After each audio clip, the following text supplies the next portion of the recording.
కురుక్షేత్ర సంగ్రామం మొదలవుతుంది. భీష్ముడు మరణించిన తర్వాత దుర్యోధనుడు ద్రోణాచార్యుడికి సర్వసైన్యాధ్యక్ష పదవి ఇస్తాడు. అప్పుడు ద్రోణుడు చాలా ఆనందంగా దుర్యోధనుడితోటి, దుర్యోధన, నువ్వు నాకు చేసిన ఈ గౌరవానికి నీకు ప్రతిఫలంగా ఏం కావాలో కోరుకో అంటాడు. అప్పుడు దుర్యోధనుడు చెప్తాడు, ఏమీ లేదు, ధర్మరాజుని బంధించి తీసుకురండి, చంపొద్దు అని చెప్తాడు. దానికి ద్రోణుడు ఆశ్చర్యపోయి, అలా ఎందుకు అడుగుతున్నావు? ధర్మరాజుని బంధించి తీసుకొస్తే కనుక విజయం సాధించినట్టే అవుతావు నువ్వు. ఆ విజయంతో సాధించిన రాజ్యంలో కొంత భాగాన్ని కానీ లేకపోతే మొత్తానికి కానీ ధర్మరాజుకి రాజును చేసి నీ యొక్క ప్రేమను వ్యక్తం చేద్దామని ఉద్దేశమా, లేదా ధర్మరాజు ద్వారా వంశాభివృద్ధి కోసం చేస్తున్నావా ఈ పని?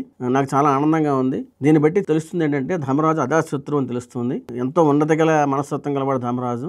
నాకు చాలా ఆనందంగా ఉంది నీ ఆలోచన, తప్పకుండా నీకు సహకరిస్తాను అంటాడు. దానికి దుర్యోధనుడు, లేదు అదేం కాదు, ధర్మరాజు బంధించి తీసుకొచ్చి ఒకవేళ ధర్మరాజు చంపితే కనుక మిగిలిన పాండవులు చాలా తీవ్రమైన కోపావేశంతో మా మీద విరుచుకుపడతారు, వాళ్ళతో యుద్ధం చేయడం మా వల్ల కాదు, ఇంకా వాళ్ళే ఎవరు ఆపలేరు, అందులో ఒక్కరు మిగిలినా కూడా మా మీద యుద్ధం ప్రకటించి ఖచ్చితంగా మమ్మల్ని చంపుతారు. అది కాకుండా కృష్ణుడు కూడా వాళ్ళకి సాయంగా ఉన్నాడు, ఆయన కూడా వస్తాడు. శ్రీకృష్ణుడు మమ్మల్ని అందరినీ చంపి కుంతికో లేదా ద్రౌపదికో ఈ రాజ్యానికి పట్టబరానిగా నియమిస్తాడు. కాబట్టి ఆ భయం కూడా నాకు ఉంది. కాబట్టి అదేం కాదు, ఆయన బంధించి తీసుకొస్తే తిరిగి మళ్ళీ ఆయన జూదం ఆడించి ఆ జూదంలో ఓడించి రాజ్యాన్ని మళ్ళీ లాక్కుని ఆయన అరణ్యాలకు పంపిస్తాను, ఇది నా ఆలోచన అంటాడు. దానికి ద్రోణుడికి మనసులో అసహ్యం వేస్తుంది. దుర్యోధనుడు అంటే ఇటువంటి చెడు ఆలోచనతో అడుగుతున్నాడా అని మనసులో అనుకుంటాడు. ఇది మహాభారతంలో ఒక చోట వీళ్ళిద్దరికి జరిగిన సంభాషణ.